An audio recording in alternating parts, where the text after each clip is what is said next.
through the three seasons. He was very much present during the first and most of the second. But when I think he kind of got himself into a bit of a bind. When people talk about the golden age of science fiction television, Star Trek almost always comes up. And when Star Trek is mentioned, two names immediately stand out: Leonard Nimoy and William Shatner. Nimoy played Spock, the calm and logical Vulcan who became a cultural icon, while Shatner played Captain James T. Kirk, the brave and sometimes reckless leader of the Starship Enterprise. Together, they created one of the most memorable on-screen partnerships in television history. But their story is more than just about acting. Behind the cameras, they built a real friendship that lasted for decades.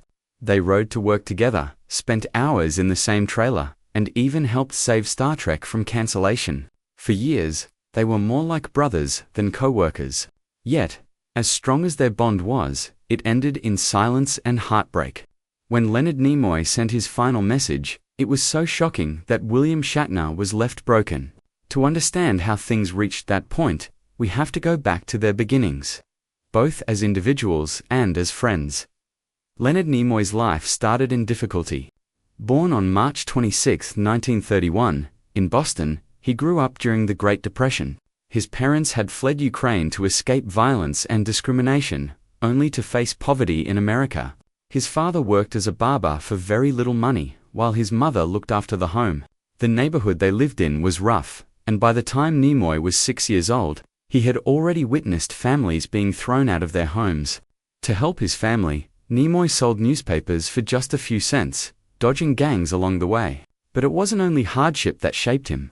At the age of 8, he acted in a Yiddish version of Hansel and Gretel in a small community theater.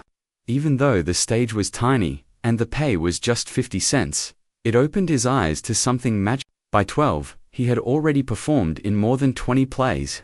Struggling with a stutter off stage, he found that acting gave him confidence. On stage, his voice was steady, and his nervousness disappeared. That early discovery would shape the rest of his life. William Shatner's childhood looked different but was also full of challenges. Born just 4 days before Nimoy, on March 22, 1931, in Montreal, Canada, Shatner grew up in a family hit hard by the Depression. His father's clothing business was failing, and his mother worked as a speech teacher, often encouraging him to build confidence. As a child, Shatner faced serious health scares. At age 5, he caught measles during a dangerous outbreak that killed many children, but he survived. This experience seemed to change him. He became more fearless and energetic. By the age of 9, he was already performing on Radio 4, the Canadian Broadcasting Corporation, earning a small payment for each show. Later, Shatner entered McGill University, where he was expected to study economics, but his real interest was always acting. He skipped classes to perform in plays, and eventually earned recognition for his powerful stage presence. Even though he barely passed his studies, it was clear that acting was his future. His big break came when he filled in for Christopher Plummer at a play in Canada's Stratford Festival. Shatner's performance of Henry V won standing ovations and set him on the path to fame. When people look back at the history of television, especially science fiction, there is one show that always comes to mind: Star Trek. It wasn't just a television series. It was a cultural movement that influenced generations. At the center of this story were two men: William Shatner, who played Captain James T. Kirk, and Leonard Nimoy, who played Spock. Their on-screen chemistry was unlike anything else. Shatner was bold, impulsive, and full of energy, while Nimoy was calm, logical, and deeply controlled. Together, they balanced each other perfectly, making Kirk and Spock one of the most iconic duos in entertainment history. But what fans loved most on screen was also reflected off-screen. Nimoy and Shatner were not just colleagues.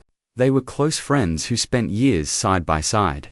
They laughed together, struggled together, and even supported each other when times were hard. Yet, like many great friendships, theirs was tested by fame, ego, misunderstandings, and personal pain. The way their bond ended was both heartbreaking and shocking.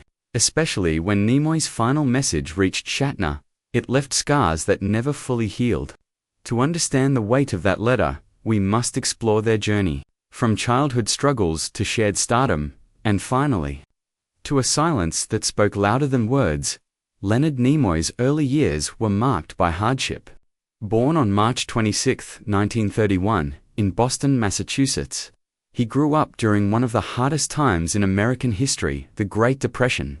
His parents were Jewish immigrants from Ukraine, who had fled violence and persecution in search of safety, but in America, they faced poverty. Nimoy's father worked as a barber for very little money, while his mother took care of the family at home. The neighborhood was tough, and young Nimoy witnessed the struggles of people being thrown out of their homes when they couldn't pay rent. By the age of 6, Nimoy was already helping support his family by selling newspapers. It was dangerous work, as street gangs often tried to take his money. Despite these challenges, something inside him pushed him toward creativity. At just 8 years old, Nimoy stepped onto the stage for the first time, performing in a Yiddish version of Hansel and Gretel. The theater was small, and he only earned 50 cents, but for him, it was magical. Acting gave him a voice when he struggled to find one. He had a stutter in normal conversation, but on stage, he was confident and clear. By the age of 12, he had acted in more than 20 plays. That spark would guide him through the rest of his life. Even when people told him that acting was a foolish dream, William Shatner's early life was different but equally full of challenges. Born just a few days before Nimoy, on March 22, 1931, in Montreal, Canada, Shatner grew up in a middle-class Jewish family, but the Depression hit his father's clothing business hard, leaving the family in financial trouble. Shatner was a lively child, often described as energetic and restless. At the age of 5, he contracted measles during an outbreak that killed many children, but he survived.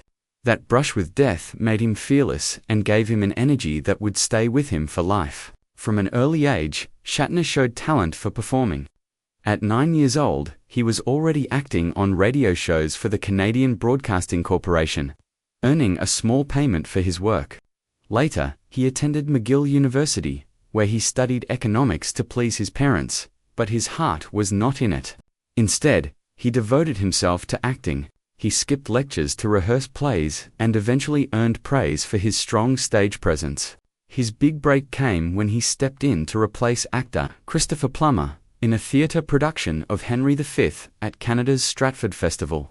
Shatner's powerful performance earned him standing ovations and opened doors to the acting world.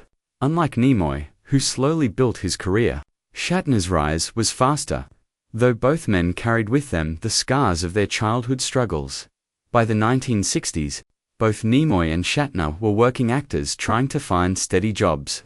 Hollywood was tough, and while Shatner landed roles in TV series and films, Nimoy often took smaller parts to pay the bills. They were both searching for the role that would define their careers. That role came in 1966, when they were cast in Star Trek. At first, the show wasn't a massive success. It struggled with ratings and was even close to cancellation several times. But the chemistry between Shatner's Captain Kirk and Nimoy's Spock made audiences keep watching. Shatner played Kirk as a daring leader who trusted his instincts, while Nimoy gave Spock a calm, logical, and mysterious quality. Spock, with his Vulcan salute and phrase "live long and prosper," became a cultural icon. Behind the scenes, Nimoy and Shatner's friendship grew quickly.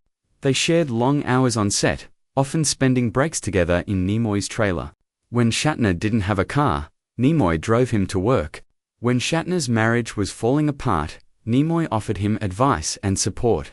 Their bond was so strong that even when Star Trek was cancelled in 1969, they continued to stay in touch and work together on movies and projects related to the series. However, like many friendships tested by fame, theirs began to face cracks. Shatner's personality was loud, confident, and often demanding, which sometimes caused tension. Nimoy, on the other hand, was quieter and more thoughtful. Co-stars often felt that Shatner wanted the spotlight and sometimes overshadowed others. Nimoy, though more patient, also wanted recognition for his work. Despite these differences, their friendship endured because they genuinely cared for each other. In interviews, Nimoy often described Shatner as a brother, while Shatner admitted that Nimoy was the closest friend he ever had. They laughed together, shared personal struggles, and even leaned on each other during difficult times. But as the years went by, personal differences and misunderstandings started to grow. One particular conflict was about Nimoy's desire to direct. He directed Star Trek III, The Search for Spock, and Star Trek IV, The Voyage Home, both of which were successful. Shatner later wanted the same opportunity, but his film, Star Trek V, The Final Frontier, received poor reviews. Though Nimoy never criticized him openly, Shatner sometimes felt overshadowed by his friend's success. These silent feelings added to the growing distance between them. Despite these challenges, the two remained close for decades. They attended conventions together, signed autographs side by side, and continued to appear in films. Their friendship seemed unshakable to fans, but by the late 2000s, things changed. Shatner made a decision that Nimoy couldn't forgive. Nimoy was directing a documentary and, for privacy reasons, did not allow Shatner's camera crew to film on set. Shatner felt excluded and hurt, but Nimoy had set his boundaries. Later, Shatner spoke publicly about his disappointment, saying he didn't understand why Nimoy had shut him out.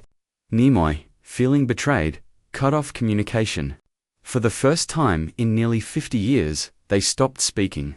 Shatner reached out many times, calling and writing, but Nimoy refused to respond. In interviews, Shatner admitted that this silence broke his heart. He couldn't understand how a friendship that had lasted for so long could end without explanation. Fans were shocked when they learned the two legendary actors were no longer on speaking terms.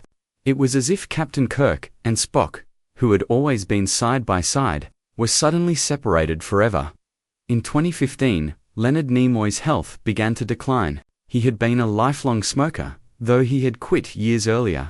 Unfortunately, the damage had already been done, and he developed chronic obstructive pulmonary disease, COPD. His condition worsened, and he was often seen using oxygen to help him breathe. During this time, Shatner still tried to reconnect, but Nimoy remained distant. Then came the final blow. Nimoy sent Shatner a letter not long before his death. That letter was shocking because, rather than being a message of reconciliation, it was one of finality. Nimoy made it clear that he no longer wanted contact. For Shatner, who had always believed they would repair their friendship, the letter was devastating. He had hoped for one last conversation, one final moment of connection with his closest friend.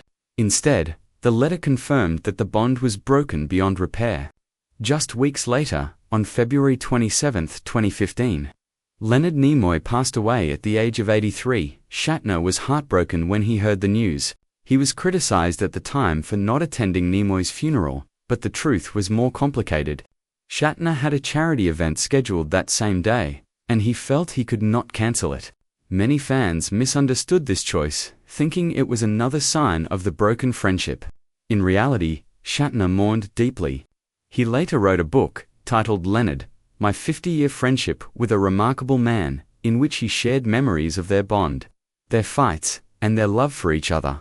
In the book, Shatner admitted that the silence between them in the final years of Nimoy's life haunted him. He wished he had one more chance to say goodbye. He described the letter as something that left him in shock. A reminder that sometimes friendships don't get the closure we hope for. For Shatner, Nimoy's last words were not of forgiveness or comfort, but of distance. And yet, in his heart, Shatner still considered Nimoy his best friend.